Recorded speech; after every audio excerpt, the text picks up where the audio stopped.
최영일의 시사본부. 안녕하십니까. 시사본부 시작하겠습니다. 후쿠시마 오염수 외교 문제에 이어 수능 킬러 문항 배제 논란이 계속되고 있습니다. 이런 가운데 윤석열 대통령은 해외 순방 일정을 소화하고 있는데요. 최근의 이슈들, 대통령의 행보가 지지율에는 어떤 영향을 미칠지 주목됩니다. 여야 정당 지지율이 혼선해 보이면서 제3지대 성공 가능성에도 관심이 쏠리고 있습니다. 2부 여론 오락관에서는 배종찬 인사이트K 연구소장, 이은영 휴먼앤데이터 소장 두 분 모시고 여론 동향 살펴보도록 하겠습니다. 얼마 전 캄보디아에서 한국인 BJ가 안타깝게 숨진 채 발견된 사건을 두고 여러 의혹들이 나오고 있습니다. 사건의 경위나 사망의 원인 등 사건의 의문점들 사건본부에서 배상훈 프로파일러와 함께 짚어보도록 하겠습니다. 오늘도 일부 한입뉴스까지 준비되어 있고요. 6월 21일 수요일 시사본부 지금 출발합니다.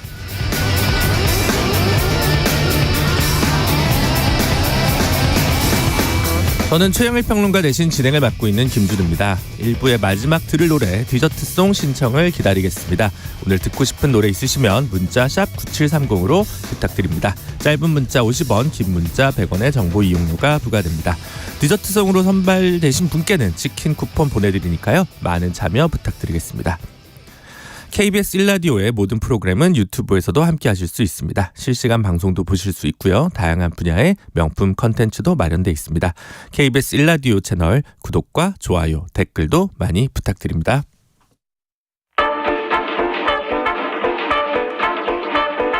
최영일의 시사본부 한입뉴스. 오늘의 핵심 뉴스 한입에 정리하는 한입뉴스 시작해보겠습니다. 오늘도 박정호 오마이뉴스 기자, 미디어인권연구소 뭉클의 이봉우 연구원 함께합니다. 어서 오세요. 안녕하십니까. 네, 이제 어젯밤에 부산 엑스포 유치를 위한 윤 대통령의 프랑스에서의 PT가 있었습니다. 네. 직접 영어로 프레젠테이션 하면서 세계 박람회 유치를 위해서 호소를 했는데요. 한번 내용을 한번 정리해 주시죠. 네, 이번 PT는 유치 경쟁 과정 중에 5차례 PT 중에 4번째 PT입니다. 네, 5번째 PT는 이 선정을 하는 그 이제 자리에서 있는 사실상 PT이기 때문에 마지막 가을에 하는 네, 거죠. 11월에 있기 때문에요. 이게 어떻게 보면 분수령이 되는 PT라고 볼 수가 있었고요. 올해 11월 개최국 결정을 앞둔 회원국들의 표심을 좀 사로잡을 수 있는 그런 시간이었습니다. 네. 그러니까 179개 회원국 표심이 어떻게 결정되는지 네. 아마 이번 PT를 통해서 여러 가지로 많이 결정수 있었을 것 같은 그런 느낌이 드는데요. 우리 PT는 30분 정도 진행이 됐는데 네. 윤 대통령이 비롯해서 강남스타일을 히트시킨 가수 싸이, 네. 걸그룹 에스파 소속의 카리나. 네. 조수미 씨 네. 등장해서 관객들의 이목을 집중을 시켰고, 또 학계에서도 나섰고 스타트업 대표도 나서서 각계각층의 연사들이 현장 발표를 통해 한국의 유치 경쟁에 힘을 실었다, 이런 평가가 나오고 있습니다. 네. 윤 대통령은 마지막 현장 연사로 등장을 했어요. 네. 9분 정도 영어 PT를 했는데요. 부산은 유라시아 대륙으로 진입하는 관문이자 대항으로 나아가는 도시다. 도전의 도시이자 미래의 도시다라고 강조를 했고, 부산 엑스포가 이제 인류가 당면한 복화 위기에 대응하는 솔루션 플랫폼이 될 거다라고도 설명을 했습니다. 네.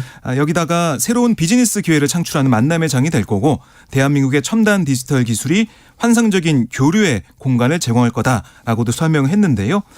끝에 보니까 이제 미래 세대를 위한 가치의 플랫폼, 이것도 강조하면서 세계의 청년들이 부산 엑스포를 통해서 인류 공동체로서 함께 협력하는 걸 배우게 될 거다.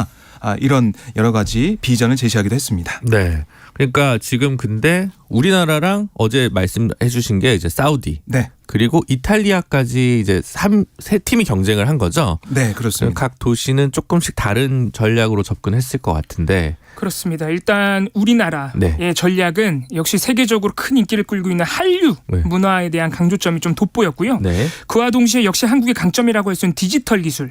그래서 이런 한류 문화적인 역량과 디지털 기술의 어떤 융합, 화합, 이런 부분을 아주 기조적인 정신으로 채택을 해서 강조를 많이 했습니다. 네. 특히 또 윤석열 대통령의 연설에서 보면은 이제 부산엑스포는 경쟁의 논리에서 연대의 가치로 관점을 전환하게 될 것이라는 얘기도 있는데 네. 이게 윤석열 대통령이 계속해서 밀어붙이고 있는 강조하고 있는 가치 외교로 또 녹아냈다는 점도 이번 한국의 PT에서 좀 돋보인 점이었고요.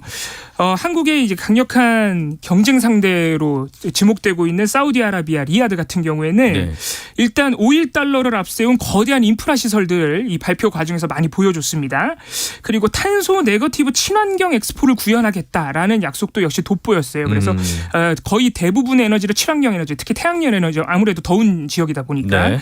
태양열 에너지로 처리할 수 있다는 것을 그런 기술력을 강조를 했고요. 이제 석유가 아니라 태양까지 얘기했다는 그렇습니다. 어떻게 보면 좀 그린워싱 같기도 하고. 네. 그런데 이제 사우디아라비아에서 조금 더 또 눈에 띄는 점은 사실 사우디아라비아가 인권, 특히 여성 인권에서 성차별이 심각하다는 문제가 오랫동안 제기가 되고 있고 사실 그게 그렇죠. 또 현실이잖아요. 네. 이런 점을 많이 감안한 것으로 보입니다. 사우디아라비아 최초의 여성 주미대사이자 여성 인권 옹호론자인 라마 빈트 반다르 알 사우드 공주를 최전선에 앞세워서 발표에서 가장 눈에 띄게 했고 네. 이번 발표단에 또 여성 공무원들, 여성 인원들이 또 많이 의도적으로 좀 참여시킨 부분도 눈에 띄었어요. 비율이 좀 높아졌다. 그렇습니다. 네. 그리고 이 PT 과정에서도 이 인권 친화적인 부분을 유난히 강조했습니다. 예를 들어서 장애인 이동 시설이라든지 네. 아니면 여성 편의 시설 이런 부분들을 많이 강조해서 인권에 대한 비판점들을 사우디아라비아 이번에 많이 만회하려고 노력했다는 점이 눈에 띄고요. 이탈리아 마지막 연사로 올랐는데요. 이탈리아는 주 연사로서 이 조르조 멜로티 총리가 직접 역시 우리나라처럼 최고 지도자가 직접 네. 영어로 PT를 했고요. 찬란한 역사와 혁신적 미래 기술이 공존하는 로마를 강조했습니다. 아무래도 로마는 굉장히 역사적인 그렇죠. 이 19세기부터 시작된 이 세계 박람회와 잘 어울린다. 음. 이런 점을 강조했고요. 이게 사실 한국에서는 잘 눈에 띄지 않았던 점인데 사우디아라비아와 로마는 공통적으로 친환경 엑스포를 굉장히 강조했습니다. 이게 아무래도 최근에 산업적 트렌드다 보니까 네. 그런 부분이 많이 강조된 것으로 보입니다. 이게 이제 엑스포가 사실은 요즘 그 등급이 여러 개가 있잖아요. 그러니까 여수 엑스포는 좀 낮은 등급이고 그리고 뭐 엑스포인지 아닌지 저도 헷갈리는데 김치 엑스포도 있고 뭐 이제 여러 가지인데 지금 이거는 월드 엑스포라서 이제 세계 최고 박람회기구, 예. 통합기구니까 이제 대전 엑스포 수준인 거고 굉장히 오랜만에 유치 경쟁에 나서는 건데 네. 그래도 막 대형 스포츠 이벤트보다는 뭐랄까 시설을 활용할 수 있는 그 재활용 가능성이 좀 높으니까 네. 그래도 조금 의미가 있지 않을까 싶긴 한데. 투자를 해놓고 나중에 쓸 수 있는 그런 부분도 있고 네. 어제 이제 PT를 보니까 조금씩 저는 다 보진 않았지만 다른 네. 나라 거는 네. 보니까 우리나라 PT가 제일 분위기가 네. 좋았던 것 같아요. 아, 싸이 씨가 네. 마지막에 선글라스 끼고 저 모르시는 분 있을 것 같아서 선글라스 껴봤다면서 강남스타일의 말춤 추는 모습 네. 여기에 박수가 터져 나왔거든요. 네. 그러니까 결국 우리 소프트 파워 우리 이제 K 콘텐츠 이런 것들을 얼마나 이 다른 나라 이 있는 그러니까 179개국 투표권이 있는 국가들이 얼마나 또 높게 평가할지 이것도 좀 봐야 될 것 같습니다. 네. 어쨌든 뭐 아시안 게임보다는 좀 낫지 않을까라는 생각이 들어서 지금 아시안 게임은 주차 잘못하면 적자가 나잖아요. 그렇죠. 네. 항상 그런 비판에 시달리죠. 네, 시설 이용이 잘 안 돼서. 네, 그러니까 대형 이벤트 유치도 참 여러 가지 고민할 게 많은 것 같기는 합니다. 네, 다음은 그 정부가 삼성물산 합병과 관련해서 국제중재 사건에서 패소했다고요. 네, 이게 미국계 헤지펀드 엘리언 매니지먼트가 우리 정부를 상대로 제기한 투자자 국가 분쟁 해결 절차 네. ISDS라고 줄여서 부르는데 이걸 통해서 소송을 제기한 겁니다. 네. 중재 판정부의 판단은 뭐냐면 엘리엇 쪽의 주장 일부를 인용해서 우리 정부가 5,359만 달러 우리 돈으로 약 690억 원을 물어내라. 라는 건데 네. 690억에 끝나는 게 아닙니다. 지연 이자 지급을 더하면 1,000억 정도 되고 네. 거기다가 또 우리가 법률 비용으로 엘리엇에 372억 5천만 원 정도를 지급하면서 한 1,300억 1,300억대 얼마요? 1,300억 아니 마지막에 법률 비용이요. 372억 5천만 원. 네, 부럽습니다. 변호사의 한 사람으로서 바로 민감하게 다가오는군요. 네. 그래서 이걸 다 합쳐보니까 1,300억을 우리가 물어내야 되는 상황이 됐다. 그러니까 물어내는 건 물어내는 건데 네. 졌으면 전 거고 불복하면 불복할 수도 있는 건데 이게 왜 이런 일이 벌어졌느냐가 사실 더 핵심이잖아요. 어떻게 네. 보면. 그렇습니다. 그러니까 이 사건의 발단이 2015년입니다. 당시에 15년. 삼성물산과 제일모직이 합병하던 그런 시기였는데 네. 그때 당시 삼성물산 지분 7.12%를 보유하던 엘리엇 합병에 반대했어요. 아, 반대를 했는데 그때 삼성물산의 최대 주주가 국민연금공단이었거든요. 그랬죠. 국민연금공단은 찬성했습니다. 문영표 이사장이었나요? 문영표 고무국지부 장관이 있었고요. 그다음에 이 이사장 역할을 한 사람이 있었죠. 네.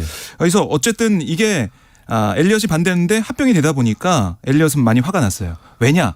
당시 합병 비율이 1대 0.35로 삼성물산 주주에 불리하게 작용이 된 거예요. 네. 그러니까 제일모직이 유리하게 판단이 돼서 이렇게 합병이 됐기 때문에 엘리엇은 반대했는데 그걸 막을 수가 없었습니다. 그랬더니 엘리엇이 2018년에 삼성물산과 제일모직 합병 과정에서 한국 정부가 국민연금 의사결정에 부당하게 개입했다. 그러니까 손해배상을 요구를 했고 청구액이 그때 얼마였냐면 9,917억이에요. 거의 1조 가까운 돈 물어내라라고 얘기했는데 뭐 주요 근거가 한미 자유무역협정 FTA를 위반했다라는 네. 얘기를 한 거예요. 그러니까 엘리엇의 주장의 핵심은 박근혜 정부가 삼성물산과 제일모직 합병 과정에서 국민연금의 의사결정에 부당한 압력을 넣었다. 그러니까 정치적으로 법적으로 문제가 있었던 사안이었다라고 얘기를 한 거고요. 문제가 있잖아요. 맞습니다. 아니 문제가 있다고 법원에서 법원에서 판단했잖아요. 맞습니다. 그리고 문제가 있다고 기소한 분 중에 한 분은 한동훈 법무부 장관 아닙니까? 맞습니다. 그런데 왜 이번 국제중재 결정에는 불복하겠다고 나서는 걸까요? 그럼 약간 어느 형용 모순이 되는 것 같은데. 네. 그래서 결국에는 법무부 입장에서는 국민연금의 의결권 행사를 국가의 행위로 볼 수 없다라고 맞섰지만 국가행위로 볼 수 없다. 국가행위 아니다라고 했지만은 네. 어쨌든 이 1,300억 정도는 우리 돈, 우리 세금으로 나가게 되는 상황이 됐다라는 건데요. 법무부 얘기는 이렇습니다. 엘리엇 청구 금액 7억 7천만 달러, 그러니까 9,917억 가운데 배상 원금 기준으로 보면 7%만 인용이 돼서 우리 정부가 한 93% 승소했다. 네. 이런 얘기를 하더라고요. 네. 근데 승소한 부분을 크게 볼 것이냐, 네. 우리가 물어내야 된 이 돈을 크게 봐야 되는 거냐, 여러 가지 논란이 지금 나오고 있는 상황입니다. 근데 이제 그렇게 되면 이제 불복을 하면 사실은 비용이 떨어지면 좋은데 자칫 법률 비용이나 지연 이자 부분이 더 많이 발생할 수도 있어서 그 부분에 대한 판단을 되게 정부가 잘해야 되지 않을까 싶기도 하고요. 근데 결정적으로 그렇다면 이 손해를 다시 삼성전자 이재용 부회장이나 박근혜 전 대통령한테 물을 수 있느냐? 라는 쟁점이 남을 것 같네요. 그렇습니다. 사실 이제 7%만 인정됐으니까 정부 측에서는 그래도 어떻게 보면 선방했다라는 근데 열심히 한 거죠. 네. 예.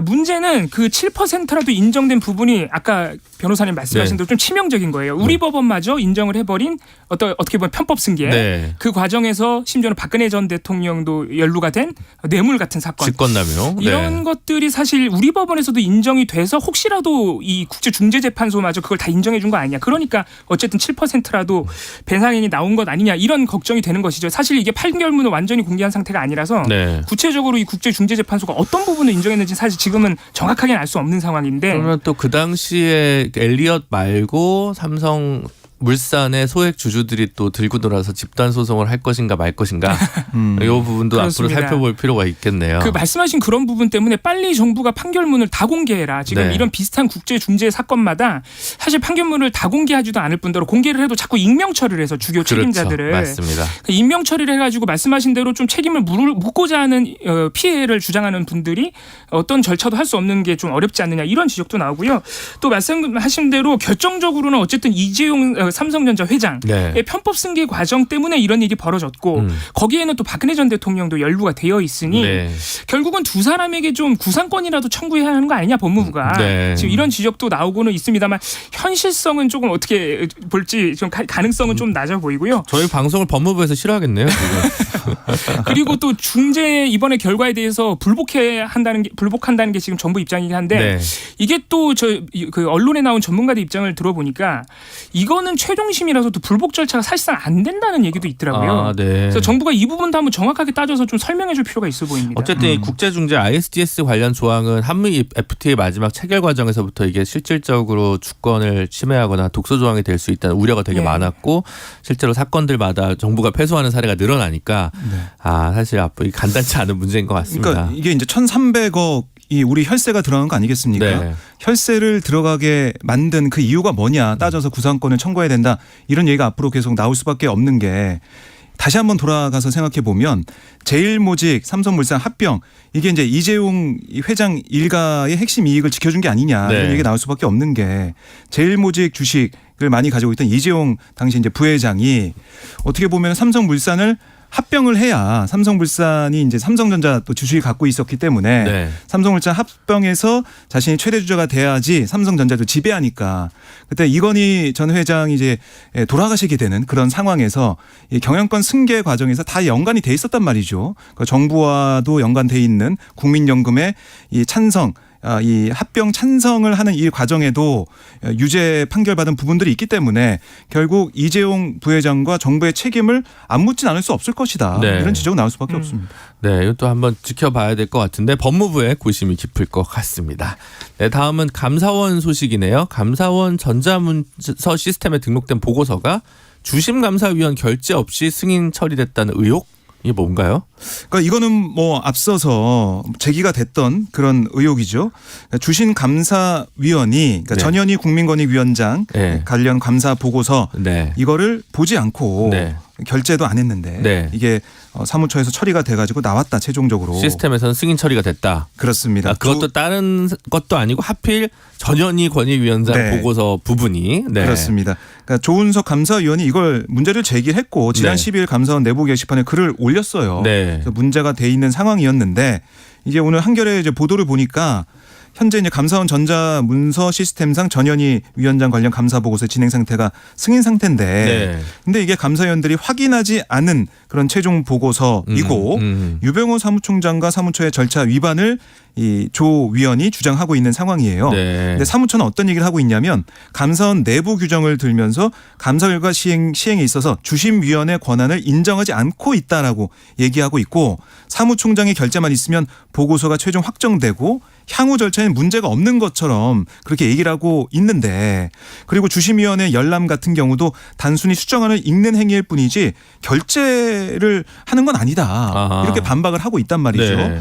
그런데 감사원의 내부를 들여다보면 전자정부법 또 행정효율과 협력 촉진에 관한 규정 여기에 적용받기 때문에 모든 문서의 기한 결제 이런 걸 전자문서 시스템으로 처리하거든요. 네. 그래서 여기에 따라서 감사의 요구에 따라 수정을 완료한 최종 보고서가 전자문서 시스템에 등록돼서 주신 감사위원이 열람을 클릭하면 결제 내역의 결제 완료로 등록이 되고 반려를 누르면 결제 반려로 등록이 된다는 겁니다. 네. 그러니까 사무처의 설명과는 달리 감사위원회 열람 확인이 곧 최종 결재를 의미한다.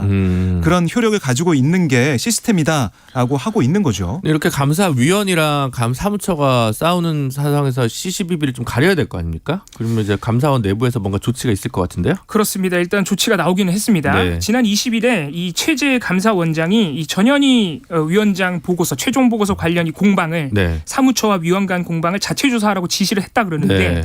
문제는 감사위원까지 전원 자체 조사를 포함시켜라. 자체 조사에. 감사위원을 포함시키는 이 감찰에 가까운 자체 조사는 굉장히 이례적인 일이라 그래요. 왜냐하면 감사위원은 굉장히 그 독립성을 보장받는 자리이기 때문에 네. 이 문제에 대해서 결국에는 이 문제 제기를 한 조은석 감사위원, 주심위원을 겨냥한 감찰이 아니냐. 지금 이런 논란이 나오고 있는 것이고요. 왜냐하면은 법적으로도 그리고 방금 말씀해주신 이 전자 결제 문서 시스템 상으로도 사실 규정은 확실합니다. 감사위원이 직접 전자 시스템 상으로 문서를 최종 보고서 올려준 거를 보고 열람 버튼을 눌러야 그게 최종 승인으로 넘어가는 건데 네. 지금 그 행위를 안 했다고 하는데 감사원 사무처에서 뭘 했는지 모르겠지만 승인으로 그게 지금 처리가 돼 있다는 얘기 아니겠습니까? 그러니까 그런 사실 규정적인 부분은 확실한데 왜 감사위원들을 자체 조사를 하느냐 이제 네. 이 부분에 의문이 있는 상황인 것이고요. 더구나 이 감사원 내부 상황을 보면 지난 9일에 이 전현희 위원장 감사 보고서가 발표가 됐는데 네. 12일에 이 조은석 위원이 문제 제기를 했단 말이죠. 네. 그 이후에 이 유병호 사무총장을 중심으로 해서 이 사무처에서 이런 내부적인 얘기가 어떻게 흘러나갔느냐. 조은석 위원은 어떻게 이런 얘기를 또 해가지고 또 밖으로 흘러나갔느냐. 이런 거를 내부적으로 조사해보라는 또 움직임이 있었다 그래요. 네. 그러니까 어떻게 보면 또 내부적인 색출 작업이 있었던 것 아니냐라는 의심이 있는 상황에서 감사위원까지 조사하라. 라는 얘기가 나오니까 결국에는 지금 문제 제기란 조은석 위원을 겨냥한 것 아니냐. 결국 또 독립성이 침해되는 것 아니냐. 이런 우려가 나오고 있습니다. 네, 조은석 위원은 그 서울고검장 출신, 검사 출신이고요. 문재인 정부에서 임명된 고위 검찰 출신인데 윤석열 대통령이랑은 아마 그 연수원 동기일 겁니다. 참고하시고요. 잠시 이 시각 교통정보 듣고 오겠습니다. 교통정보센터 이승미 리포터. 네, 이 시각 교통정보입니다. 서울 시내 집회와 행진으로 통제되고 있습니다. 경찰청에서 출발한 행진이 세종대로에 진입해서 시청역에서 동화면세점 쪽으로 이동을 하고 있는데요. 교통 흐름과 반대 방향으로 행진을 하고 있어서 세종대로 광화문 방향으로 시청역에서 세종대로 사거리 구간 차로를 나눠서 동행시키고 있습니다. 경부고속도로 서울 방향으로 서초나들목 부근 2차로에서는 사고가 났습니다. 양재에서 서초까지 정체고요. 영동고속도로 인천 방향으로도 신갈분기점 조금 못 간 곳에서 사고 났습니다. 1차로 막고 차량이 옆으로 넘어진 사고 처리하고 있고요. 1km 구간 막힙니다. 이후 북수원에서 부곡까지 정체되고요. 강릉 방향으로는 반월터널에서 부곡까지, 용인에서 양지터널 부근까지 정체되고 중부 내륙고속도로 양평 방향으로 충주분기점 부근에서 2차로 막고 사고 처리하고 있습니다. 부근 2km 구간에서 사고 여파받고 있습니다. KBS 교통정보센터였습니다.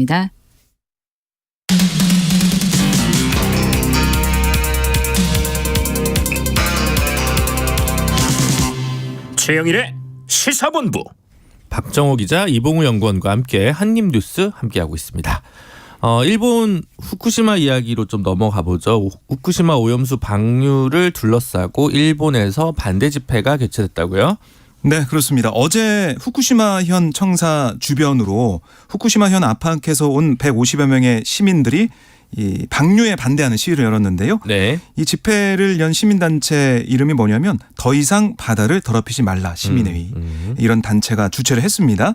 후쿠시마현 지사와 의회를 상대로 일본 정부와 도쿄전력의 방류 방침을 중단시키도록 나서달라. 네. 이렇게 요구하는 요청서도 어제 이 후쿠시마현 청사에 제출이 됐고요. 이 후쿠시마현 이와키시의 시의원으로 이 단체 공동대표를 맡고 있는 사토 가즈미 씨가 어떤 얘기를 했냐면 후쿠시마의 어업, 이게 방류가 이루어지면 괴멸적인 타격을 받을 거다라고 우려를 했고, 그다음에 여기에 이제 참가한 시민들 얘기를 들어봐도 이웃 나라의 목소리를 무시하고 강행하는 거 단호히 반대한다. 네. 이렇게 얘기를 했다는 거예요. 일본 언론에 보도가 되고 있는 상황인데, 그리고 사고 이후 후쿠시마 원전 사고 이후에 농작물 가격 지금도 돌아오지 않고 있다.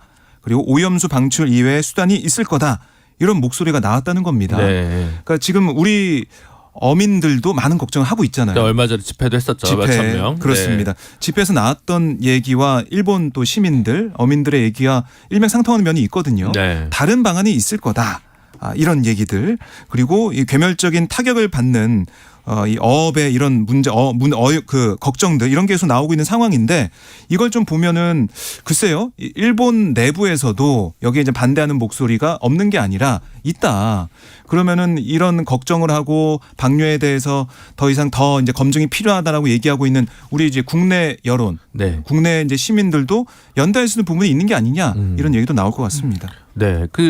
근데 이제 저는 이제 대안이 뭘까라고 생각하는 부분에 있어서 결국 도쿄전력이 돈이 없어서 그런 거잖아요. 그래서, 네.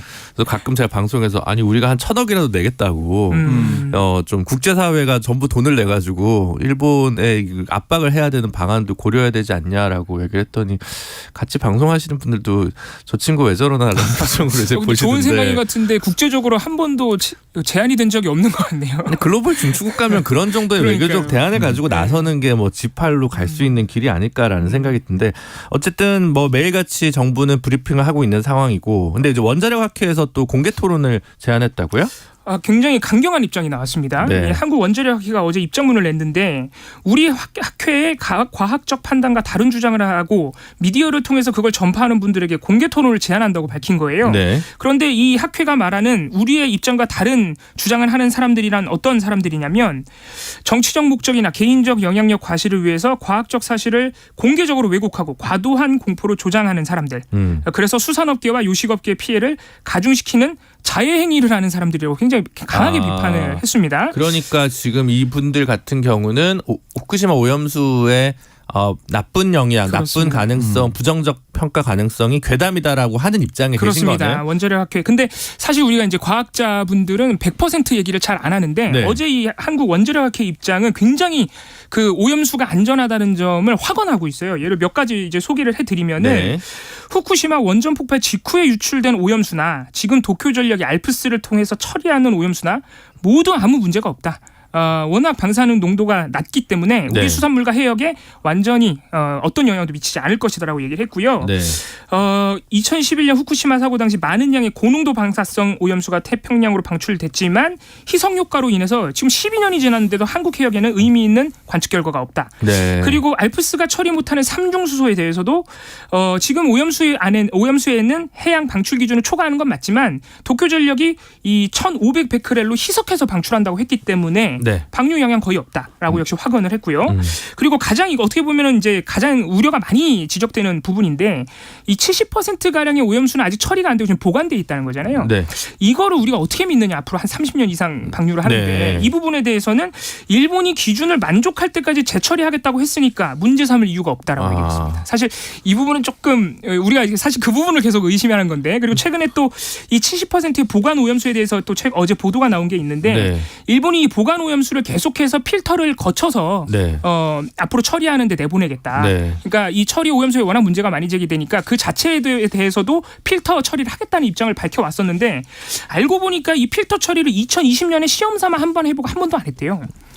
많은 시간이 지난 건데 네. 그렇다 보니까 이것도 어떻게 된 거냐 이렇게 의문이 제기되고 있는데 제 한국원자력학회는 일본이 처리하겠다고 했으니까 이제 문제 삼을 이유가 믿자. 없다라고 일단 믿자라는 얘기를 약간 한 거죠. 그건 또 약간 종교 영역 같기도 하고요. 네. 그냥 그래서- 믿자라고 할 문제는 아닌 것 같은데. 예, 네. 뭐 강경한 입장이긴 하지만 어쨌든 전문가들끼리 모여서 정말 허심탄회한 이 공개 토론을 해서 정말 우려할 점 그리고 우리가 대처할 수 있는 점을 좀 구분해 주는 건 좀 그런 건 필요하지도 중요한 않나. 것 예, 그런 건 같습니다. 중요한 것 같습니다. 뻔해진 결론을 정해놓은 토론회들을 각기 서로 다른 진영에서 개최하기보다는 조금 한번 제대로 붙어보는 네. 저희 시사본부도 언제나 열려 있으니까 네, 두 분 토론회. 양쪽 다 나와주시면 좋을 것 같습니다.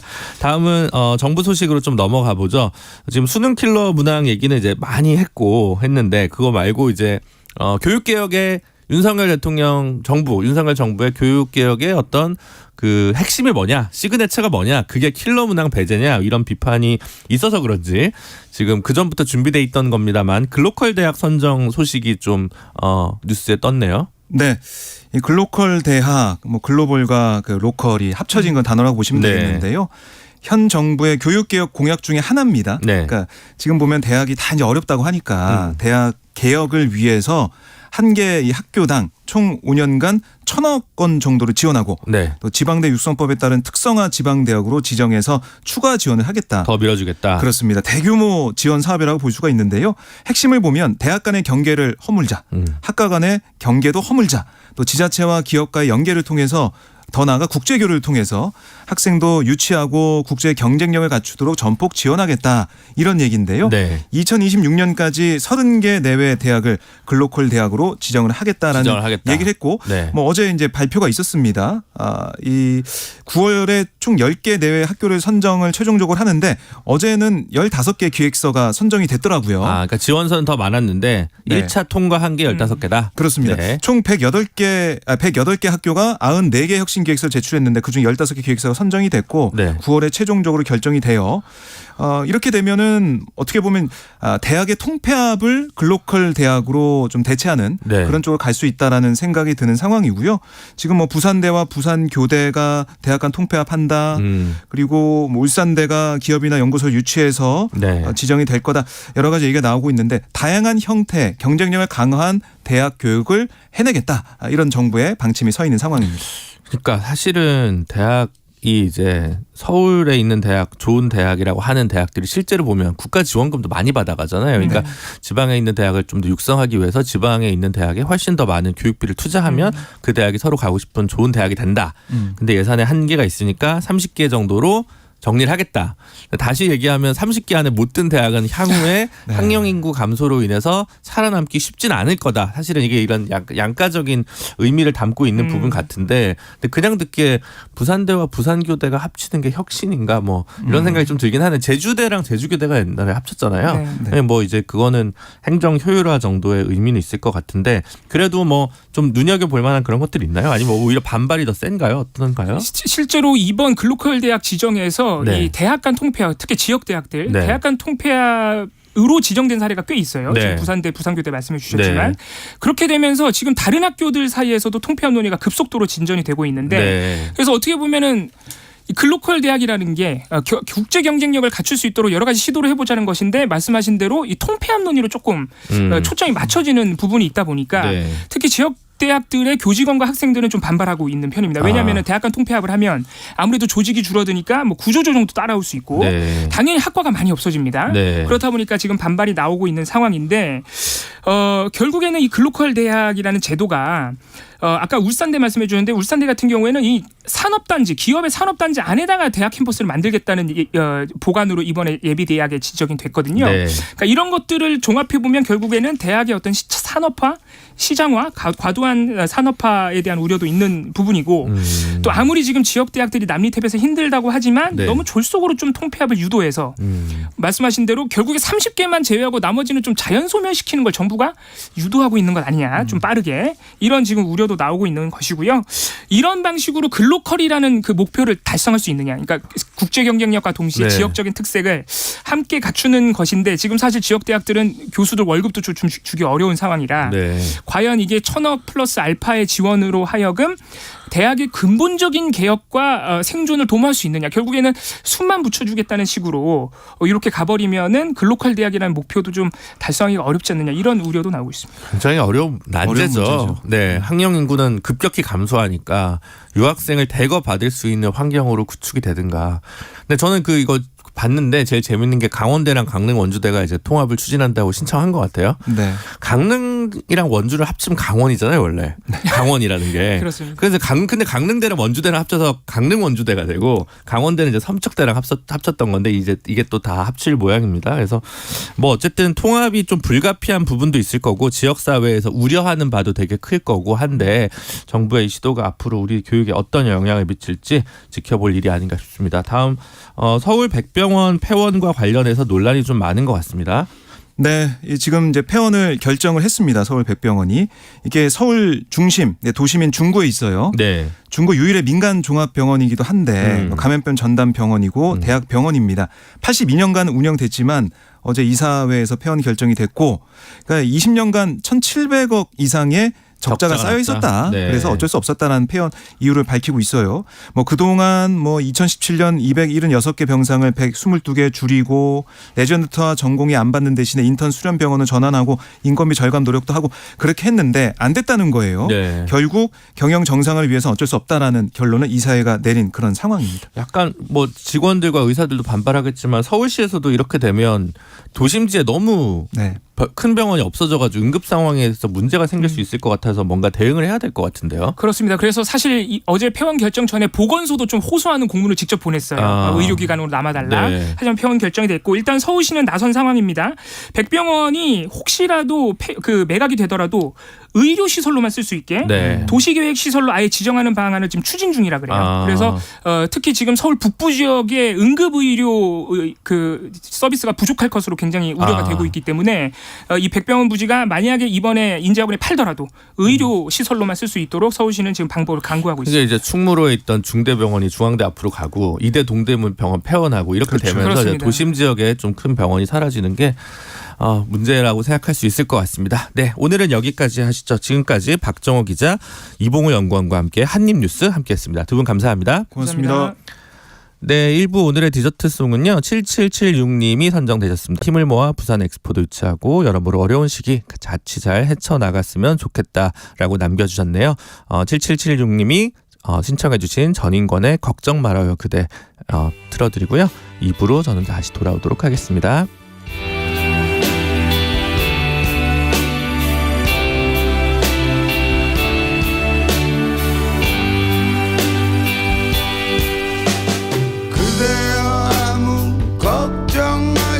말아요. 우리 함께 노래합시다. 그대 아픈 기억들 모두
안녕하세요.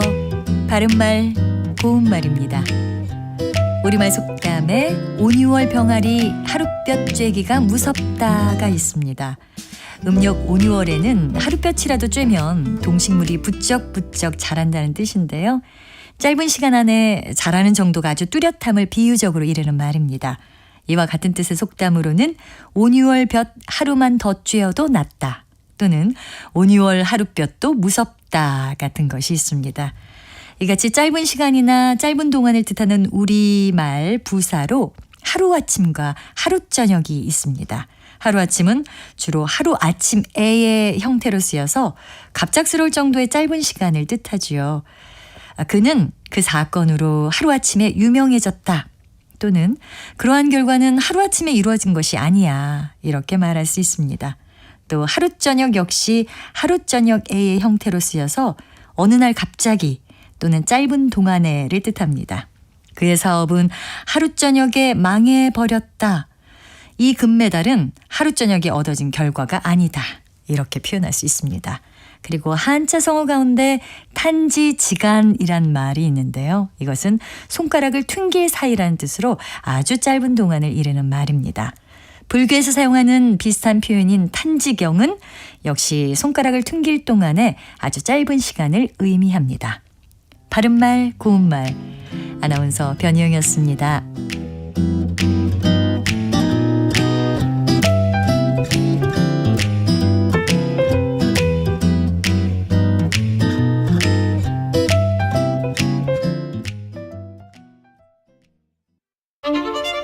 토론은 치열해도 판단은 냉정하게. 복잡한 세상을 바꾸는 첫걸음은 의외로 단순할지도 모릅니다. 평일 저녁 7시 20분, 당신을 바꾸는 질문.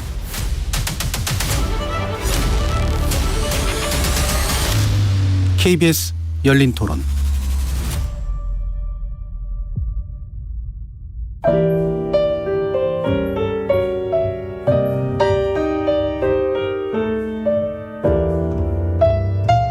내일의 품격, 김성환의 시사야에서 챙겨가세요.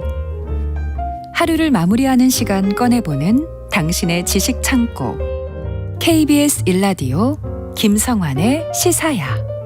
평일 밤 10시 5분 여러분을 찾아갑니다.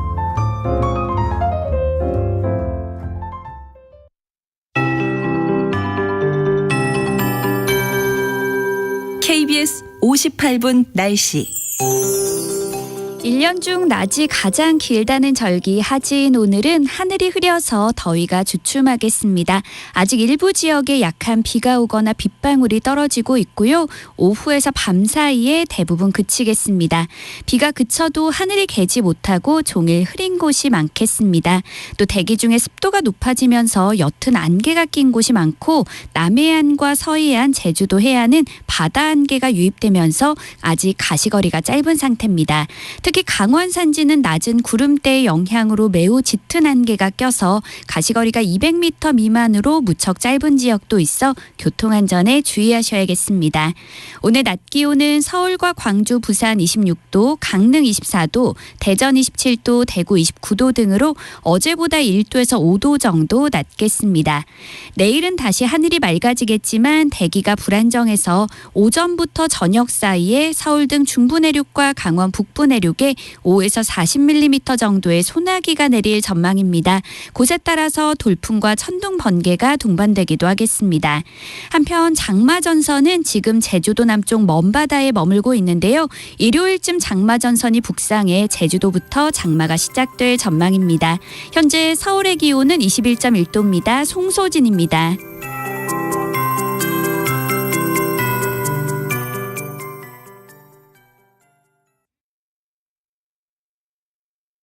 정성을 다하는 국민의 방송 KBS가 한시를 알려드립니다.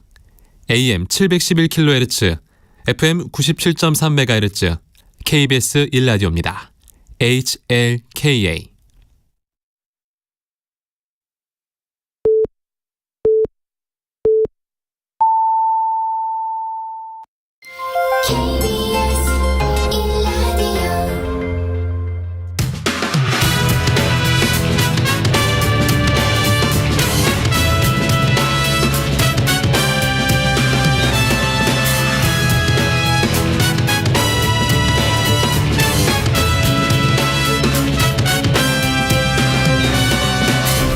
KBS 1라디오 최영일의 시사본부.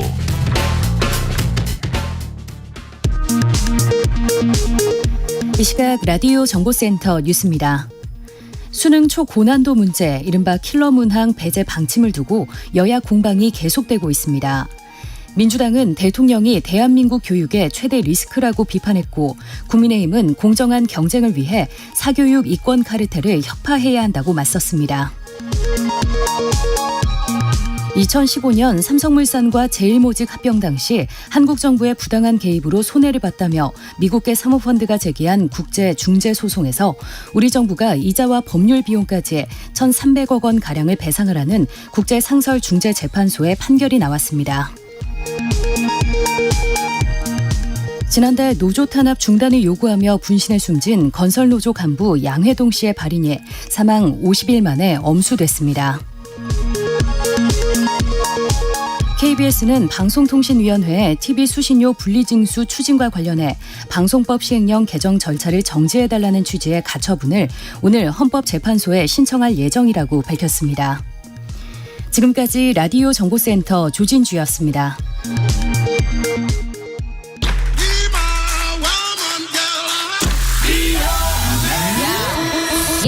인터넷에서 화제가 된 뉴스를 다뤄보는 스누파 스트릿 뉴스파이터 시간입니다. 오늘도 조현정 시사평론가 나와주셨습니다. 어서 오세요. 네, 안녕하세요. 네, 첫 번째 소식은 이게 모방범죄인지 아닌지 말이 많은데 네. 제주항공 여객기에서 비상문을 강제로 열겠다면서 난동을 피운 승객이 구속됐습니다. 네, 19세 A군인데요. 지난 19일 오전 5시 30분께 승객 180여 명을 태우고 필리핀 세부공항에서 출발해서 인천공항으로 향하던 제주항공 여객기에서 비상문을 열려고 시도하는 등 난동을 부린 혐의를 받고 있습니다. 네. 이륙 후에 1시간가량 지나고서부터 좀 이상 행동을 보인 거예요. 네. 주변을 두리번거렸다는가 가슴이 답답하다고 호소를 하고 그래서 승무원이 앞쪽 자리로 옮겨줍니다. 네. 그러다가 이제 비상문을 여러 차례 열려고 하고 아하. 승객 4명과 승무원들에게 제압이 된 겁니다. 네. 천만다행으로 그러니까 문이 열리진 않았는데. 문이 열리진 않았고. 네, 이 당초에 여객기에서 소란을 이렇게 문을 열려고 했다 이런 혐의만 알려졌었는데 네. 경찰 조사 과정에서 마약 투약 혐의가 이제 추가로 확인이 된 거죠. 네.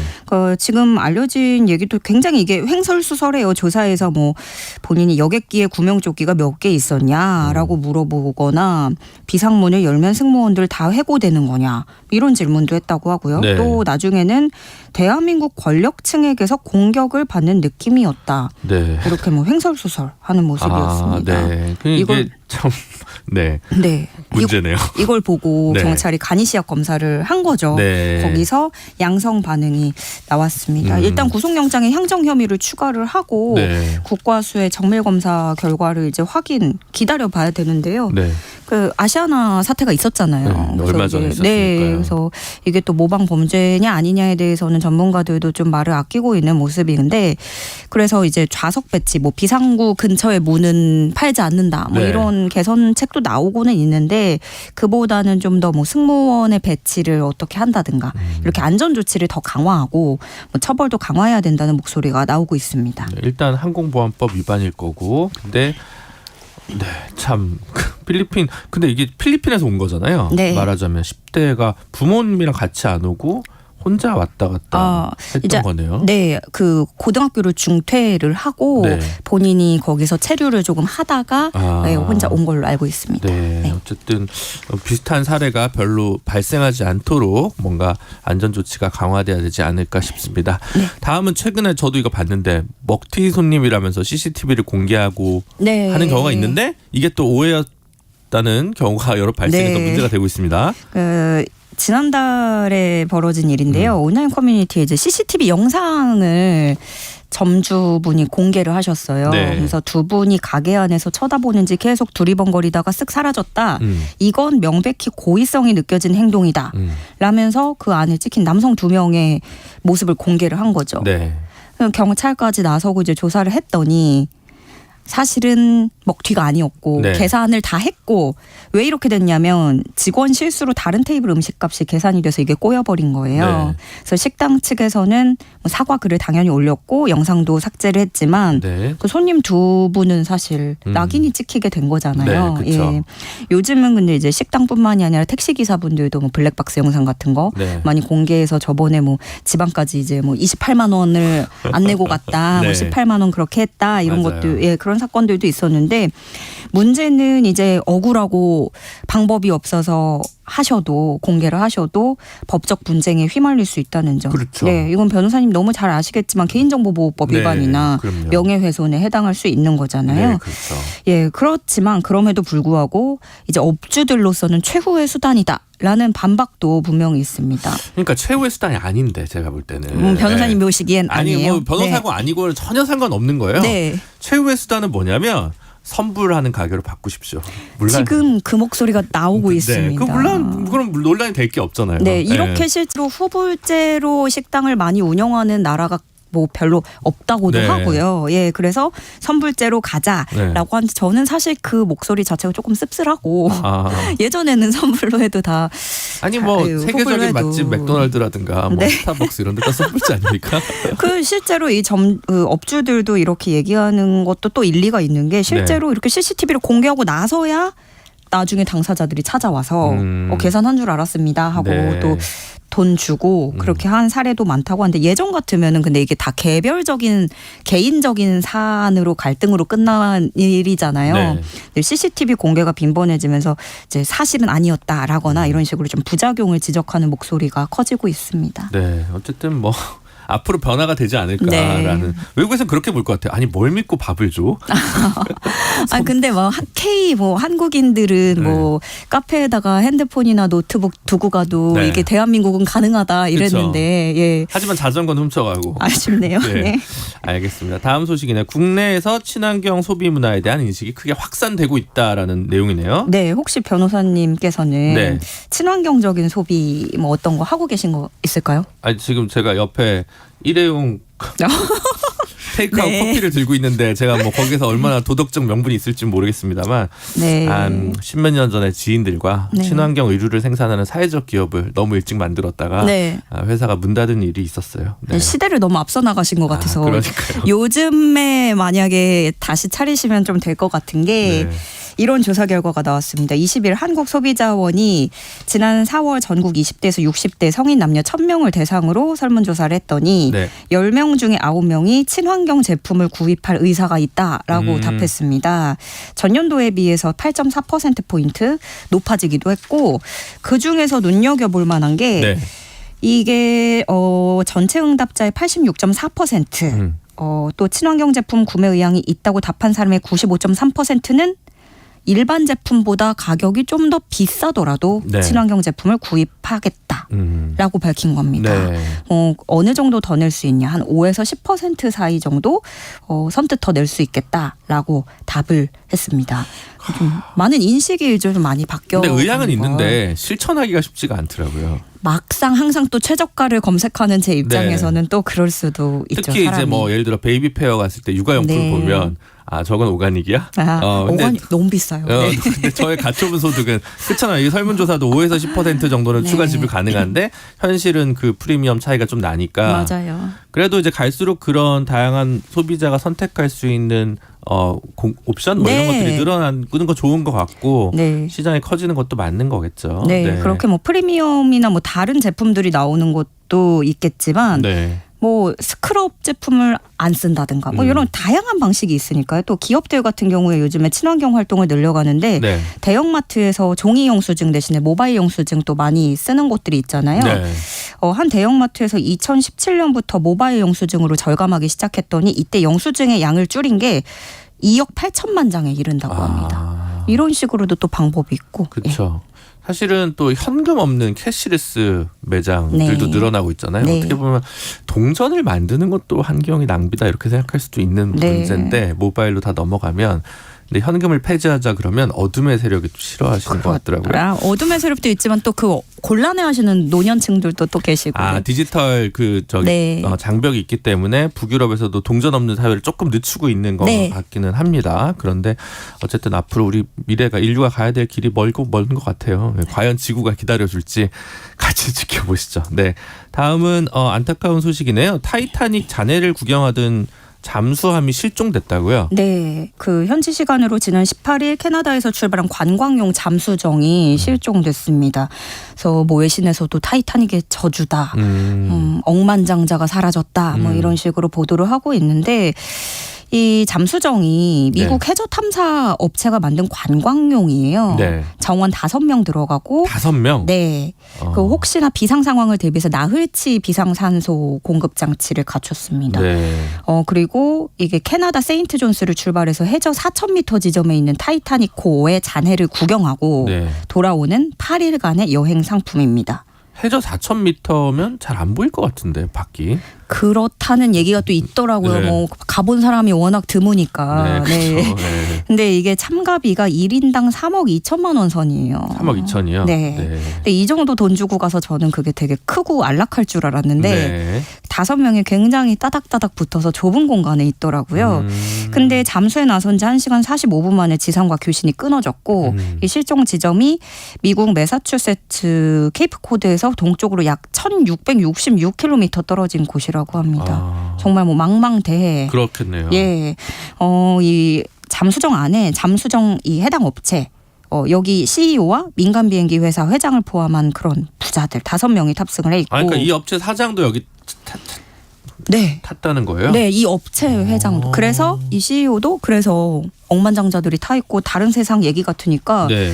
이게 실종됐다고 하니 굉장히 뭐 여러 가지 이야기들이 솔솔 피어나오는 거죠. 누군가가 일부러 뭐 그랬다라든가 뭐 돌아오지 않길 바라는 사람들도 있는 거 아니냐 뭐 이런 얘기들도 나오고 있는데 사실 관련 업계와 학계 전문가들은 과거부터 한 5년 전부터 네. 이 문제를 제기를 해왔었다고 해요. 업계 전문가들은 이 회사 오션게이트에 서한을 보내고 내부 고위 직원도 폭로를 하면서 탑승객들이 심각한 위험에 처하게 될 수 있다라고 경고를 했는데 이 회사는 끝까지 표준 인증 절차를 따르지 않았고 네, 오히려 규제가 혁신을 억압한다라면서 반발했던 것으로 드러났습니다. 근데 본인도 탔으니까 네. 굳게 믿은 거네요. 이분은 확신범이라고 하죠. 네, 깝깝합니다. 네. 네. 그래서 우리나라 누리꾼들은 1,500명이 희생한 사고 현장을 관광 상품으로 만들어서 저주를 받았다. 네. 돈이 많아서 죽었다고 해야 할까? 굳이 그걸 봐야 했냐? 뭐가 됐든 무사히 구조되길 바란다. 여러 가지 의견 보내주고 계십니다. 네, 생존 여부 부분은 또 저희가 이후에 스누파에서 업데이트해서 들려드리도록 하겠습니다. 네. 마지막으로 지역 축제 관련 바가지냐 아니냐 요즘 논란이 많은데 네. 춘천에서 또 바가지 논란이 벌어졌다고요? 네, 이게 강원 춘천시의 막국수 닭갈비 축제인데요.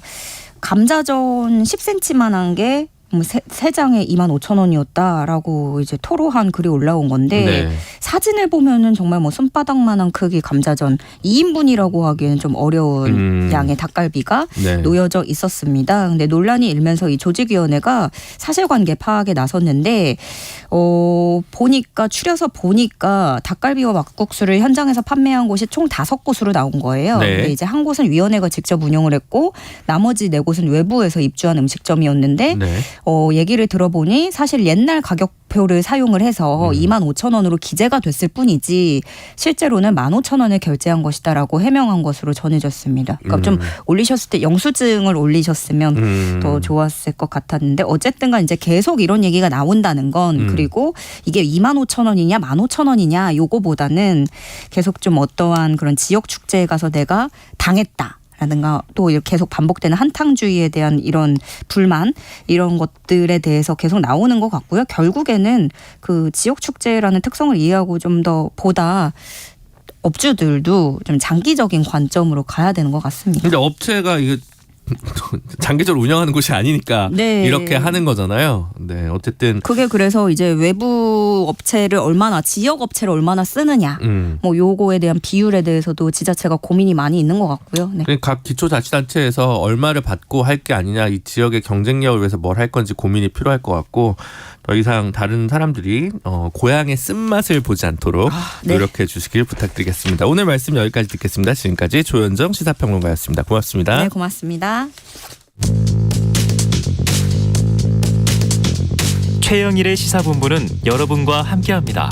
짧은 문자 50원, 긴 문자 100원이 드는 샵 9730. 라디오 어플 콩과 유튜브는 무료로 참여하실 수 있습니다.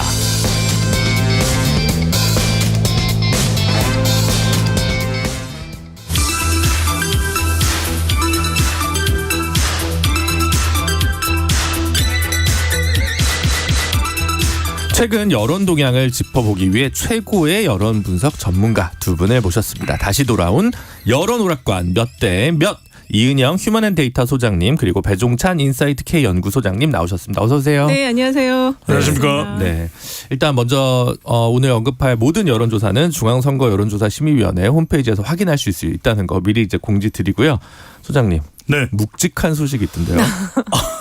네. 무슨 소식이요? 제가 무슨 뭐 몸무게가 늘어났다는 거죠? 그게 아니고요. 네. 미리 저희 애청자분들을 위해서 알려드리면 제가 이번 주 금요일까지 임시 진행을 하고 하차를 하고 요 좀 빈약한 어떤 무게감을 채우기 위해 배종찬 긴급 투입설, 이게 지금 여의도를 좀 떠돌고 있던데. 축하해요. 배종찬 방송 장악설 뭐 이런 게 돌고 있습니다.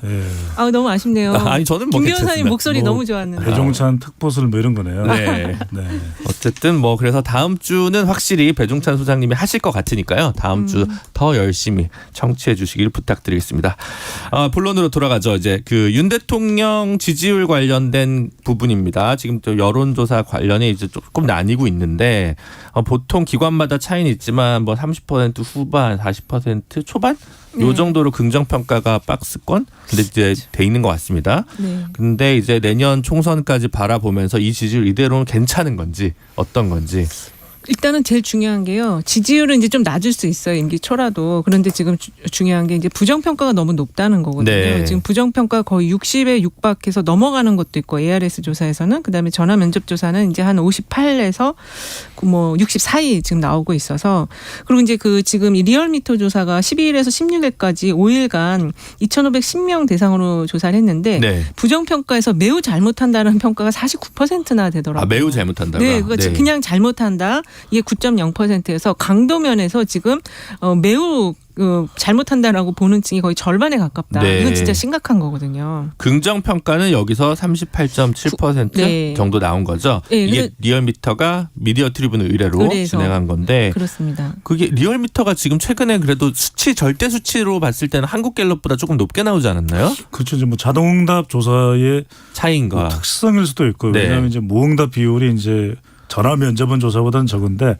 근데 두 조사 모두 갤럽 조사는 뭐 수치를 소개를 해드리면 또 조사 개요를 다 우리가 KBS이기 때문에 또 소개를 해드려야 돼서 그런데 뭐 답부 상태입니다. 윤석열 대통령 지지율이 이제 외교로 주목을 받을 때는 한미 관계일 때는 이제 올라갔었는데 지금의 외교는 후쿠시마 오염수가 주 이슈거든요. 또 중국 관련된 이슈이기 때문에 외교는 외교인데 이게 뭐 외교가 뭐 일종의 좀 천대례한 외교가 아니고 조금 민감한 후덜덜 외교이기 때문에 이게 이제 민감해지는 거죠.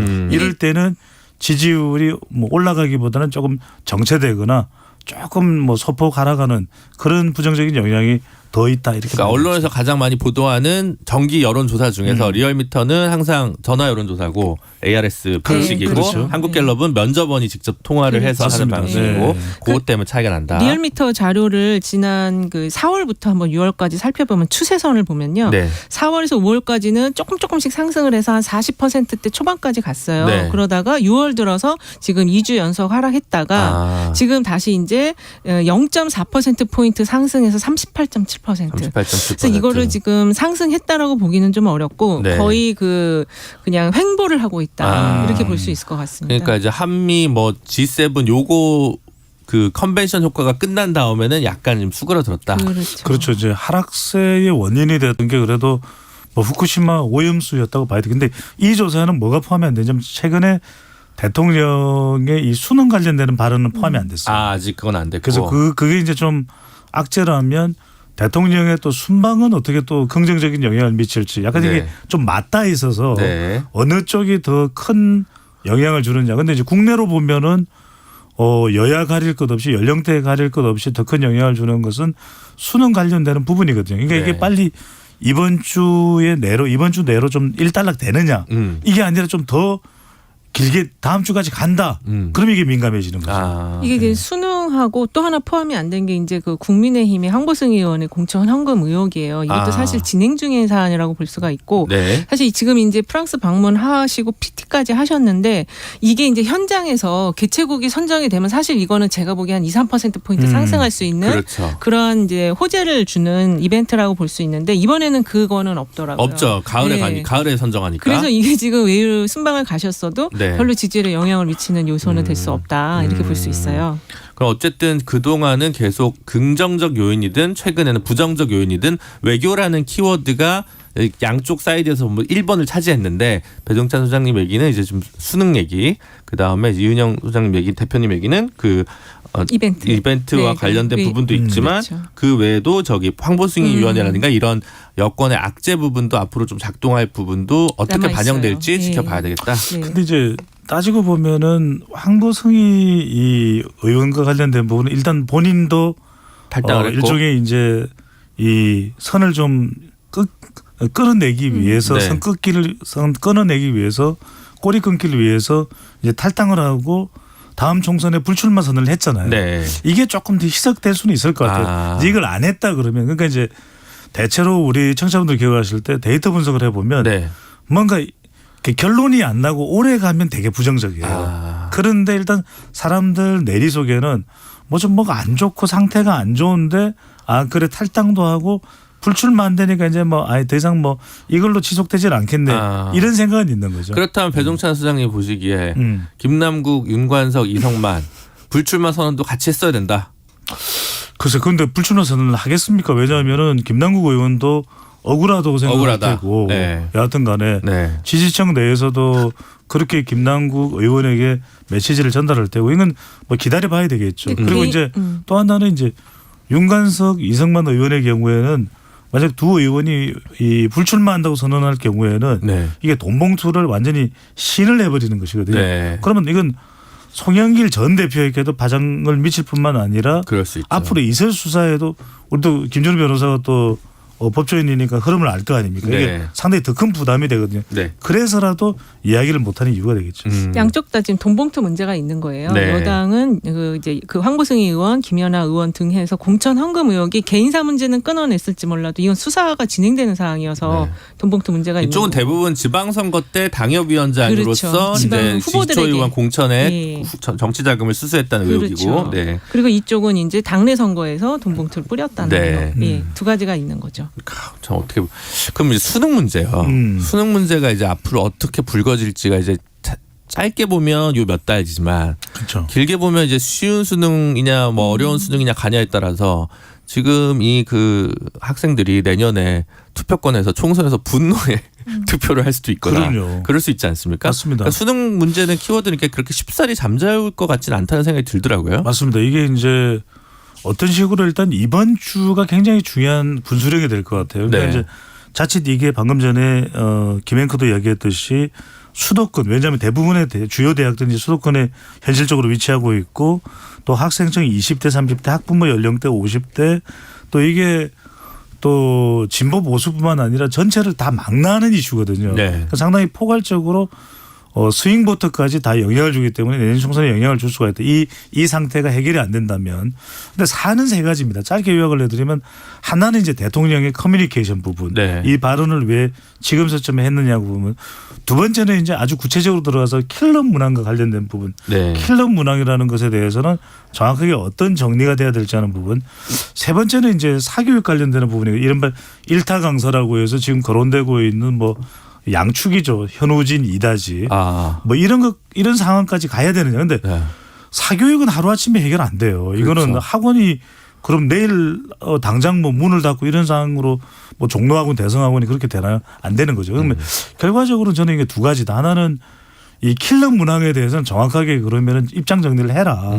그 부분이 있고 대통령의 소통 이 부분은 일단 여론의 평가일 것 같아요. 그래서 윤석열 대통령이 다시 귀국을 해가지고 뭔가 추가 발언이 있을 것이다 생각지 않습니다. 이거는 없을 것 같아요. 그러면 이주호 교육부 장관이 이 부분을 교과평 지금 원장도 지금 사퇴를 한 상황입니다. 네. 이걸 어떻게 이주호 장관이 마무리를 이번 주 내에 잘 하느냐. 네. 왜냐하면 사교육 대책까지 27일 날 발표되거든요. 네. 이게 엉성하면 안 돼요. 지난번에 69시간처럼 엉성하게 발표되면 안 되기 때문에 이주호 장관이 조금 키를 쥐고 있다.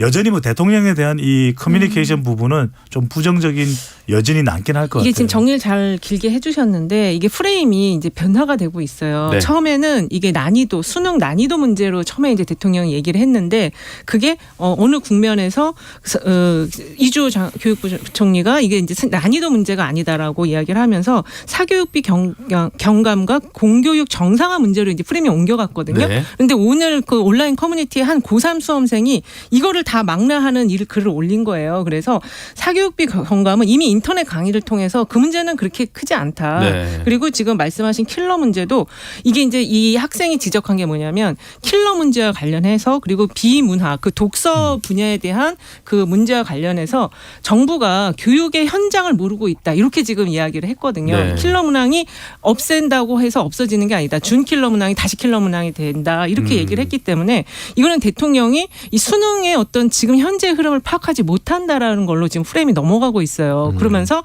이 학생이 얘기한 게 유예기간 없이 이렇게 대통령이 발언한 부분 그거는 이제 지금 말씀하신 홍보 그러니까 소통의 문제 이것까지 지적을 해서 지금 새롭게 이제 수험생이 직접 그 반박 논리를 낸 거에 대해서 교육부와 대통령이 어떤 입장을 낼 건지 이게 오히려 이제 향후에 좀 중요한 키가 될 것 같습니다. 이건 조금 말씀드려야 될 거예요. 네. 제가 이제 이 말씀을 하니까 제가 뭐 과거에 제 경력을 말씀하는데 제가 한국교육개발원 출신입니다. KEDI. 그러니까 교육은 사실은 답을 내기가 참 힘들어요. 그러니까 이 학생 의견도 부분적으로 맞는 건 있어요. 네. 근데 다 맞다고 보기는 힘든 게 이게 킬러와 준 킬러를 구분하는 경계도 모호합니다. 그리고 또 이 학생이 유튜브에 올리는 의견을 또 전적으로 다 받아들이기도 곤란해요. 근데 이제 킬러 문항의 문제는 뭐냐면 이 킬러 문항이 다분히 교과의 이게 크로스오버 형태의 융합형 창의성 질문으로 갔으면 좋았는데 이게 왜 문제가 되냐면 결국 변별력을 어디선가 내야 되니까 낼 수 있는 게 이 킬러 문항 선택밖에 없었을까? 네. 다른 방법이 있는가?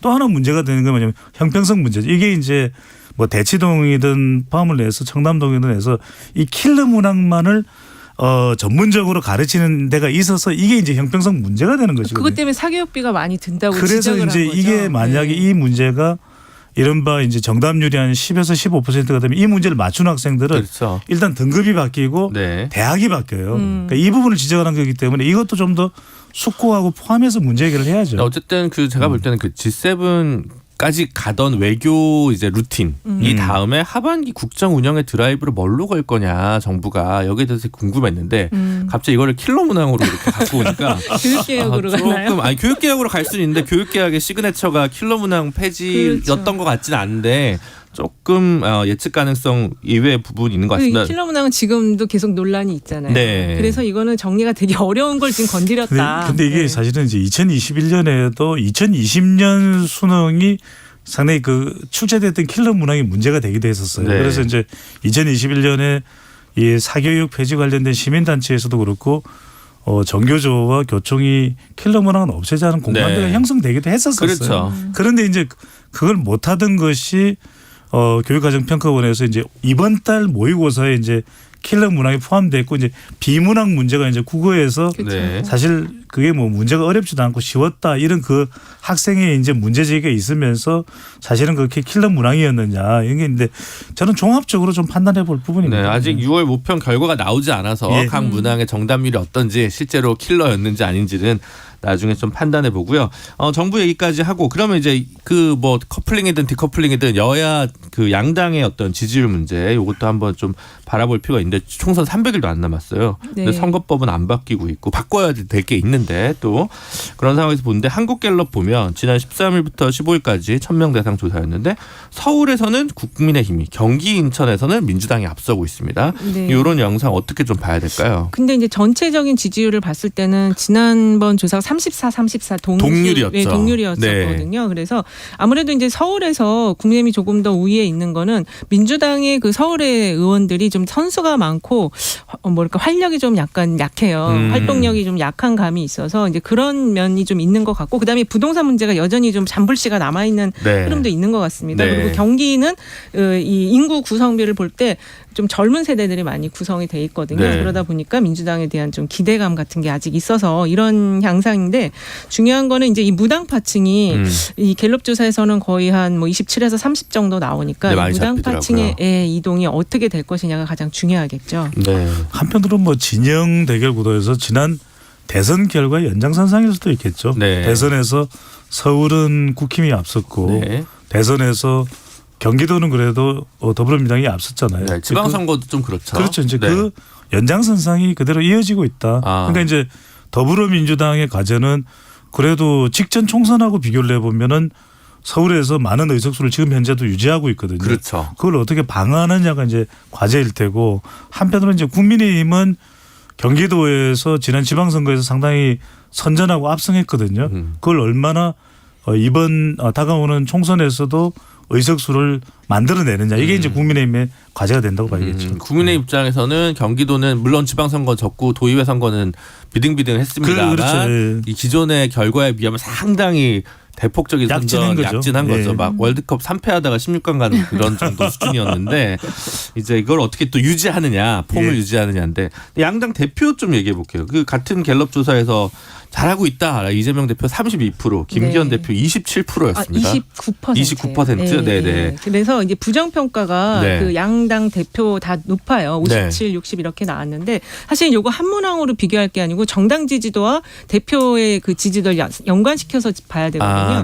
지금 정당 지지율보다 김기현 대표의 그 직무 분석, 직무 평가는 당보다는 5%포인트 낮고요. 대통령 지지율보다는 6%포인트가 낮아요. 그래서 지금 상당히 문제가 있다는 거죠. 그거는 어저께 대표 연설에서도 어떻게 여당 대표가 연설을 저렇게 소리를 고래고래 지르면서 할까. 일단 태도적인 면에서도 부정평가가 좀 많았었거든요. 그래서 이 리더십 면에서는 이재명 대표는 당 지지율과 비교해보면 2%포인트밖에 안 낮은 상황이기 때문에 그래서 그렇게 상대적으로 비교해서 봐야 된다. 그래서 조금 여당의 대표가 지금 해야 될 일이 더 많다. 저는 그렇게 좀 보고 있습니다. 글쎄 저는 뭐 어느 한쪽에 더 손을 들어주긴 힘들 것 같아요. 네. 그러니까 그만큼 역시 진행자를 노리니까 이렇게 기계적 중립. 이게 그건 아닙니까? 균형하면 또 KBS 아니겠습니까? 그렇죠. 그러다 보니까 더 스며드네요. 네. 그러니까 일단은 지금 이런 결과가 나온 것은 국민들이 선택지가 없으니까 억지로 선택을 하고 있으니까 더불어민주당이든 국민의힘을 응답하는 것이지 사실상 마음은 이미 다 내려놨다. 그런 어떤 다 아니다. 이 좌절하는 그런 국민들 여론의 민심의 민낯이라고 봐야 되겠죠. 그래서 김기현 대표의 경우에는 사실상 국민의힘의 영향력을 주도하는 것도 윤석열 대통령일 테고 그리고 이제 지금 이재명 대표도 뭐 야당의 지도자로서는 아주 견고하죠. 하지만 전반적인 중도를 확장하는 영향력이나 견인하는 이런 또 이 확장성을 보면 아직까지도 좀 이 부분은 그렇게 기대에 못 미치는 것이고 그렇다면 그렇다고 해서 또 3당에 대한 기대감이 있는 것도 아니고 참 국민들은 망연자실할 것 같아요. 그러니까 그 기대감이 민주당의 경우는 지금 혁신위로 이제 좀 확장을 해나가려는 이제 태세를 지금 좀 준비 태세를 갖춘 거고 이 여당의 입장에서는 지금 어제 그 대표의 연설 중에 가장 문제가 된 게 세수 부족에 대해서 법인세 인하를 하겠다 이런 부분이거든요. 여당이 해야 될 일을 지금 포기하는 그런 내용들을 어제 많이 이야기했어요. 그래서 그러면 여당은 앞으로 확장을 해서 무엇을 할 것인가 어제 별로 답은 내놓지 않았거든요. 일단 민주당 얘기부터 먼저 하면 이재명 대표가 불체포 특권 내가 포기하겠다. 이 얘기를 월요일 날 교섭단체 대표 연설에서 했고 혁신위원회 면모는 이제 공개 오픈이 됐습니다. 근데 이제 잘 될 거냐 안 될 거냐 다들 뭐 근데 정치 평론하시는 분들 70%는 원래 이거 안 되는 거다라고 얘기를 하고 있고. 근데 저는 그렇게 보는 가장 큰 이유가 이제 혁신위에 대한 거는 뭐 더불어민주당 지지층의 기대가 아니겠죠. 그러니까 네. 그렇다고 해서 뭐 국민의힘 지지층이 혁신위에 손을 들어줄 것이다. 그건 더더군다나 아닐 테고 그러면 중도나 무당층이나 이제 MZ 세대가 얼만큼이나 반응을 하냐인데 네. 그러고 보면은 이 혁신위의 거는 기대는 저는 다른 것보다는 공천일 것 같아요. 네. 과연 이 170석 그 이전에 이제 2020년으로 거슬러 올라가 보면 180석의 거대 공룡정당의 공천 혁신이 물갈이가 어떻게 왜냐하면 180석을 만들어줬는데 대선 패배, 그쵸. 지선 참패를 했지 않습니까? 네. 그러면은 그것에 대해서 이재명 대표가 정권을 넘겨준다 그랬는데 아직까지 공천권 이야기는 정확하게 없어요. 그래서 저는 혁신위가 비대위는 아니기 때문에 네. 공천 정권을 넘겨줄 수는 없지만 네. 사실상 공천의 기준은 혁신위가 다 정하는 것이다. 물갈이의 기준이나 물갈이 수준을 사실은 혁신위가 정하는 것이고 그거는 당 대표로서도 힘을 실어주고 이견을 제시하지는 않을 것이다. 한 이 정도 수준이면 어떨까?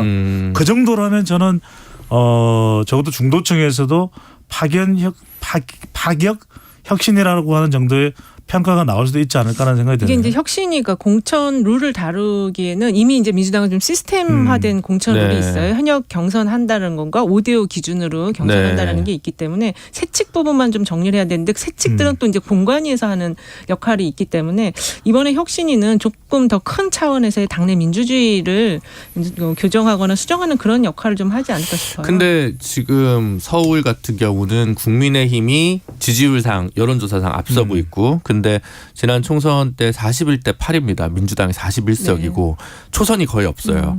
그러면 이제 공천 룰은 정해졌지만 그렇죠.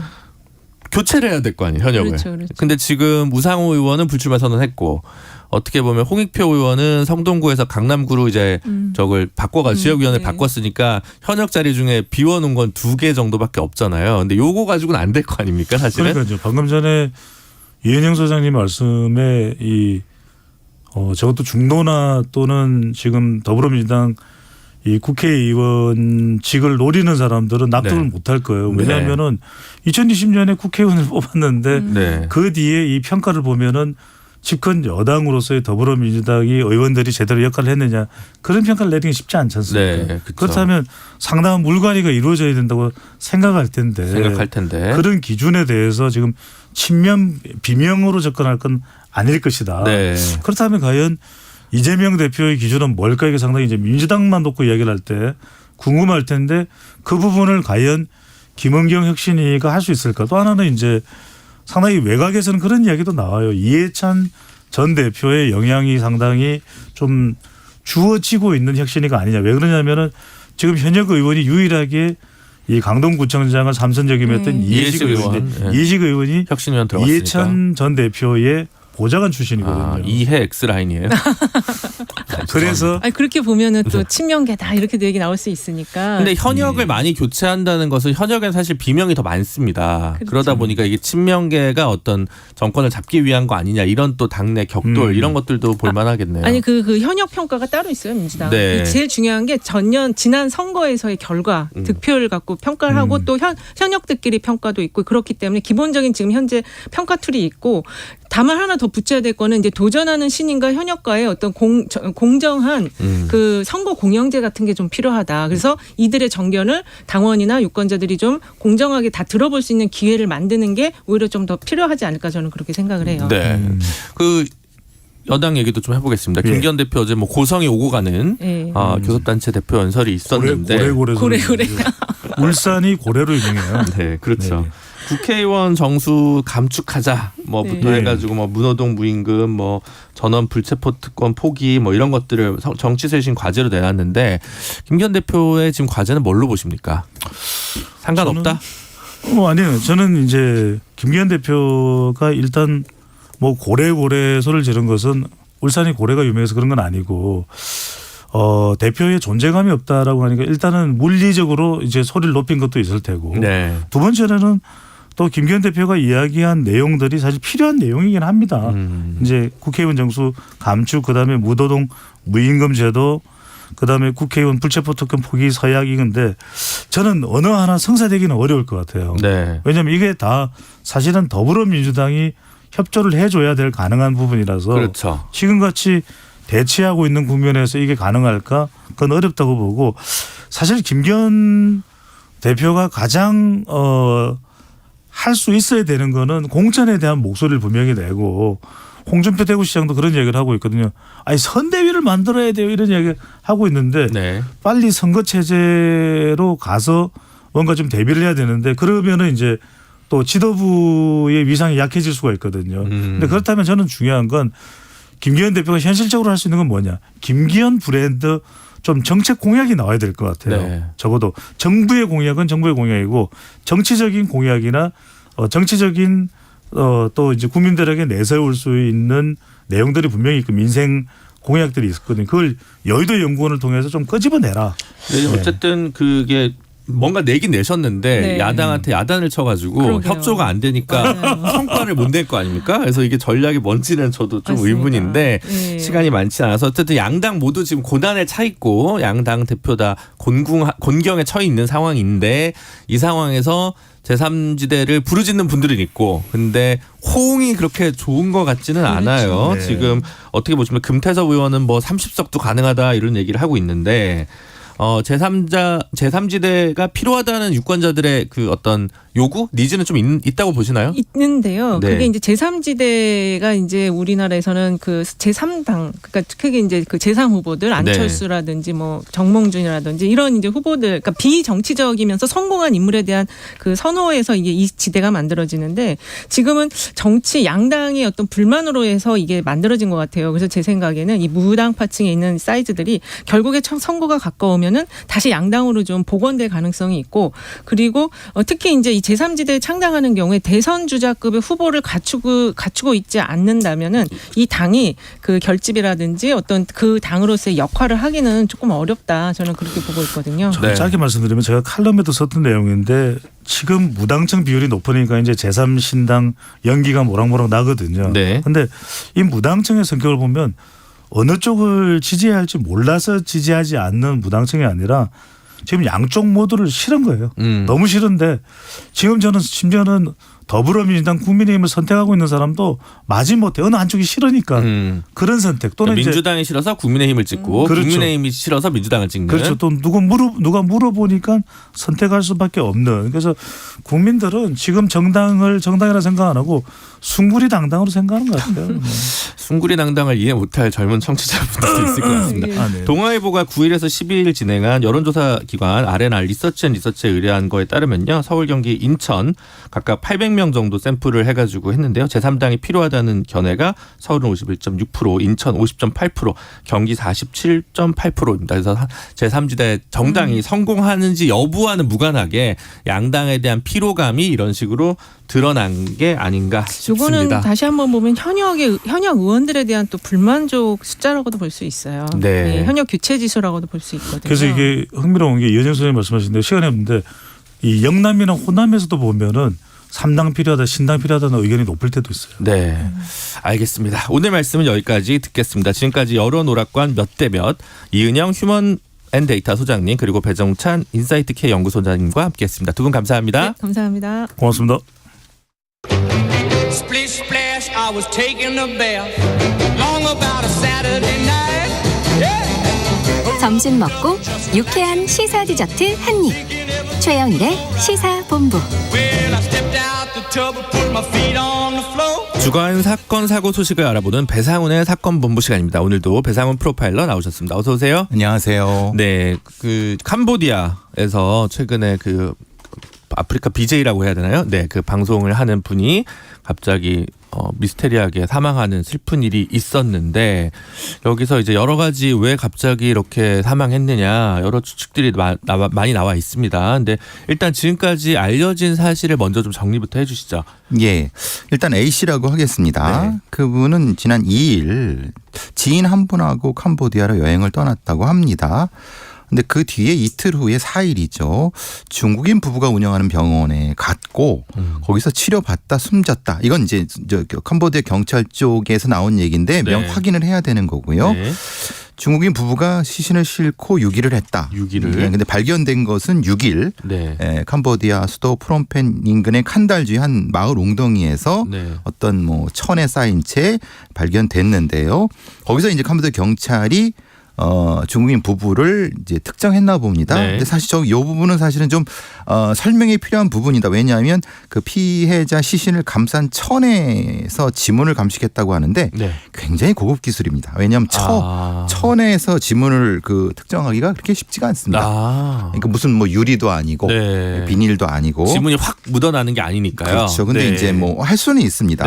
어쨌든 이 그 경찰, 그러니까 캄보디아 경찰 조사에 의하면 중국인 부부가 그러니까 본인의 그 병원에서 이 A 씨가 어떤 치료를 받던 중에 발작을 일으켜서 사망을 했다라고 하는 게 중국인 부부의 주장이고요. 이제 뭐 그 과정에서 지금 이 부검 문제라든가 아니면은 뭐 같이 갔던 지인 문제라든가 이런 논란이 여러 개 억측이 나오고 있는 거고 지금 조금 알려지지만 확인은 좀 필요한 부분인데요. 얼굴이나 전신에 뭐 구타 흔적이 있다, 뭐 목뼈 골절이 있다. 이건 좀 확인을 해봐야 되는데 왜냐하면 부검이 아직 안 된 상태이기 때문에 그 부분 때문에 확인이 필요한 부분입니다.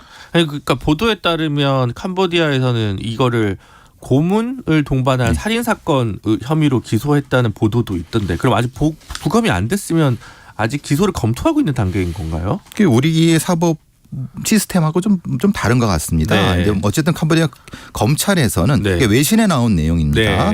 마이톨초라고 하니까 고문에 의한 살인은 거기까지는 확인한 것 같은데 실제로 근데 그것은 정확히 부검에 의한 것이 아니고 외부로 볼 때 검안에 의한 거기 때문에 사실 그것이 아니라 사고에 의해서도 생각될 수가 있거든요.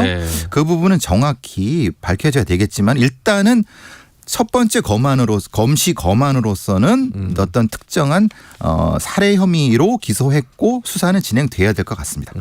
어쨌든 지금 구타를 당한 그러니까 단순한 의료사인지 아니면 또 다른 혐의가 적용될 수 있는 건인지가 핵심적인 의문점이라고 할 수 있겠네요. 그렇죠.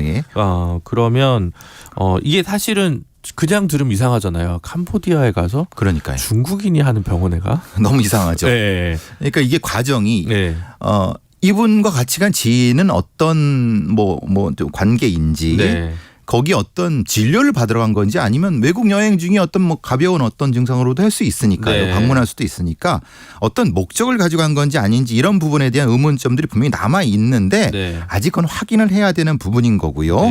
말 그대로 중국인 부부의 말이 맞을 수도 있습니다. 왜냐하면 의료사고일 수도 있는 건데 근데 검안 과정에서는 그건 좀 아닌 것 같다. 그리고 무엇보다도 그 무슨 연못 같은데 유기한다는 자체가 너무 이상한 거잖아요. 그러니까 발작이 났으면 신고를 해야지. 그렇죠. 그러면 신고를 하고 사고면 사고라고 하면 되는 거고. 근데 그거를 뭐 이게 천에 뭐 싸갖고 이렇게 하는데 이게 말이 안 되지 않습니까? 그러니까 그런 부분에 대해서는 의문이 상당히 여러 가지 상황이 있을 수 있지 않겠는가라고 하는 건 추정일 뿐이고 아직 정확한 건 밝히지 않았습니다. 아직 이제 부검을 하기로 했다라는 보도까지는 본 것 같아요. 근데 이제 아직 부검 결과에 대해서는 얘기 나온 적이 없는데, 근데 이제 캄보디아에서 지난번에 그 고 서세원 씨도 뭐 그렇죠. 의료 사고인지 뭐 하여튼 이렇게 하다 보니까 명확치가 않습니다. 사실. 약간 어려운 부분이네요. 왜냐하면 거기는 우리나라처럼 부검 시스템이 명확치가 않은 것 같습니다. 그러니까 부검이 단순한 해부는 아니지 않습니까? 그러니까 과학적인 형태의 판단을 해야 되는데 캄보디아는 그 부분이 좀 많이 부족해서 해부는 할 수 있는데 그걸 가지고 어떤 사진이나 결과를 또 외부에 판독을 맡겨야 된다고 그래서 결과에 따라서는 한 달이 넘게 걸릴 수도 있다는 얘기도 나오고 있는 것 같습니다. 그래서 여러 가지 계속 추측이 나오는 상황이거든요. 그러면 근데 이제 이거를 또 그렇게 보는 분들도 있는 것 같아요. 외국인 그러니까 이게 좀 뭐 혐오 정서를 동반한 걸까 막 조심스럽긴 하는데 이제 좀 그 동남아 지역에서 한국인들이 범죄 타겟팅 대상이 되고 있는 건 아닌가 그런 측면에서 좀 바라보는 시각 충분히 가능하죠. 왜냐하면 뭐 동남아 일부 국가에서는 보통 셋업 범죄라고 해서 뭐 현지 경찰 아니면 현지의 저 공무원까지 연결이 되고 네. 조폭까지 연결돼서 아예 함정에 빠뜨리는 범죄까지도 많이 우리가 이제 영화나 아니면 저 실제 뉴스에서 나오고 있는 거니까 네. 그건 최악의 경우고 네.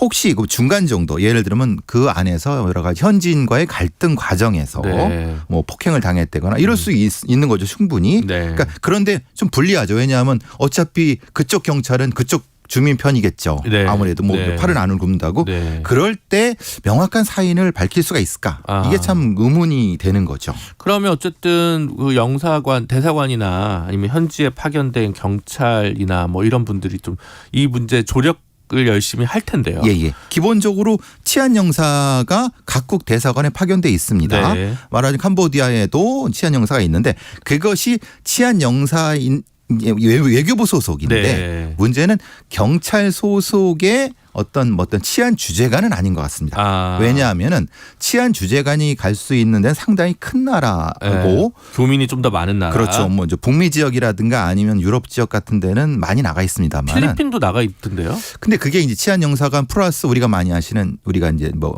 범죄도시 2라든가 네. 카지노 같은 데서 손석구 씨가 했던 네. 코리안 데스크라고 네. 하는 그러니까 파견된 경찰관입니다. 네. 그러니까 말하는 이건 외교부로 파견된 것이 아니라 실제로 그쪽 나라에서 그쪽 나라의 수사를 도움을 요청하는 방식으로 일종의 협정 같은 걸 맺어서 간 형태입니다. 별도로. 네. 근데 이건 치안 영사는 다른 개념이에요. 네. 그러니까 근데 여기 캄보디아는 치안 영사가 있기 때문에 그런 어떤 조력을 할 수 있습니다만은 코리안 데스크처럼 수사를 할 수 있는 건 아닙니다. 네. 왜냐하면 그쪽의 사법권은 주권과 관련된 부분이기 때문에 네. 함부로 경찰이 가서 할 수는 없습니다. 예. 그 캄보디아에 참 많은 교민들이 이제 진출하고 뭐 이러고 있긴 합니다만 자꾸 이런 범죄가 혹은 사건 사고가 일어나니까 좀 그 지역에 현재 거주하는 교민들도 참 안심하기는 어려울 것 같습니다. 근데 사실 여러 가지 그 관광지가 많이 있지 않습니까? 네. 근데 또 거기에 또 이주해 가신 영주권을 가지고 계신 분도 있고 이런 부분에서의 조력도 사실 적지 않게 되고 있는데 이런 사건들이 벌어짐으로써 사실은 그쪽에 가시는 관광객들의 이런 분이 두려움을 가지고 계시는 부분이기 때문에 이건 명확히 좀 규명해야 될 부분이라고 봅니다. 네, 저도 앙코르와트 한번 언젠가 가보고 싶긴 한데 근데 이제 이렇게 사건 사고가 나면 그 배상훈 프로파일러 아시기에 경찰이 그럼 추가로 투입되거나 이러지는 않나요? 그러진 않습니다. 네. 왜냐하면 추가로 투입된다 하더라도 사실 할 수 있는 상황이 그렇게 많지가 않습니다. 왜냐하면 우리가 이제 보신 것처럼 필리핀 같은 데에서 마약 관련된 수사라든가 이런 어떤 살인 사건 수사를 필리핀 경찰 당국이 한국의 경찰 당국이 요청을 해서 공조 수사하는 경우는 그건 우리가 볼 수 있는 가능한데 문제는 지금 캄보디아 같은 데는 그걸 바라는 건 아닙니다. 그러니까 자기네 사법권이 되는 과정에서 그러면 실제로 우리나라의 경찰의 수사 인력이 간다 한들 어떤 사법권을 받을 수 있는 건 아니죠. 다만 여기에 치안 영사 같은 경우는 현지의 변호사를 이 사람들과 소개시켜 준다든가 아니면 현지의 사법 체계를 이해시켜 갖고 한다든가 아니면 그쪽의 당국한테 뭘 촉구한다든가 확인한다든가 이런 부분들이 주로 할 수 있는 영역이죠. 그럼 더 이상의 인력이 파견된다? 사실 좀 애매한 부분이죠. 없을 것 같고. 근데 이번 사건 특수성은 또 이게 가해자나 피의자로 지목된 이들이 중국 사람이니까. 그래서 이게 참 외교적인 국제적인 외교 문제가 발생할 수도 있습니다. 네. 왜냐하면 아시다시피 캄보디아가 이렇게 솔직히 까놓고 얘기해서 우리나라보다 중국에 가깝지 않겠습니까? 네. 역사적인 측면에서 봤을 때 여러 가지 과거의 훈센 총리라 이런 부분들이 있으니까 그럴 경우에 혹시라도 우리의 교민들이나 우리의 부분들이 불이익까지는 아니라 하더라도 사실은 조금의 어떤 것이 있을 수 있다고 하면은 그런 부분에서는 사실 우리의 외교부가 사실은 좀 주의 있게 봐야 될 부분이 있겠죠. 상당히 그런 부분이 좀 있겠네요. 예. 다른 한편으로는 별로 신경을 안 쓸 수도 있고.